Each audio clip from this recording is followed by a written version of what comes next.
Over 2,500 years ago, a remarkable figure emerged from the rugged terrains of Persia, carving out one of history's largest empires. This man, Cyrus the Great, epitomized the essence of a conqueror and a visionary statesman. His reign was not simply marked by battle victories, but rather by a transformative vision of governance that embraced diversity and justice.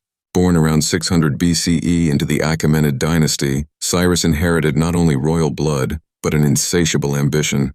At a time when Persia was a mere speck in the shadow of the Median Empire, Cyrus felt the call of destiny. The year 550 BCE marked a turning point. He boldly revolted against his Median overlords and triumphed. This victory was not merely a conquest, it was a unification of cultures and peoples, igniting the spark of a monumental empire. As Cyrus expanded his dominion, he redefined the concept of rulership. His campaigns against Lydia yielded tremendous wealth, and his ventures into Central Asia underscored his military prowess. Yet his most legendary accomplishment came with the conquest of Babylon in 539 BCE. Instead of destruction, he chose liberation, preserving the city's sanctity and granting freedom to those exiled, such as the Jewish people. In contrast to the brutality often expected from conquerors, Cyrus championed diplomacy and tolerance. This exceptional approach to governance laid the groundwork for a vast Persian empire that reached from the Mediterranean to the Indus Valley. Cyrus's legacy extended beyond military success.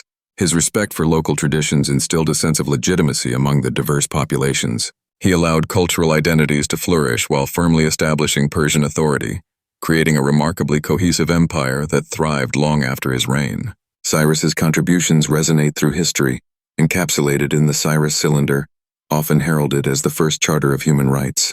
This artifact recorded his principles of religious freedom and the protection of those he governed, cementing his image not only as a conqueror, but as a just ruler. In 530 BCE, Cyrus's journey concluded amid Central Asian campaigns, yet his impact endured. His tomb at Pasargadae became a testament to the king who built an empire on the foundations of respect and justice, inspiring future leaders. Cyrus the Great remains an enduring symbol of what true leadership can accomplish: power wielded with integrity and vision,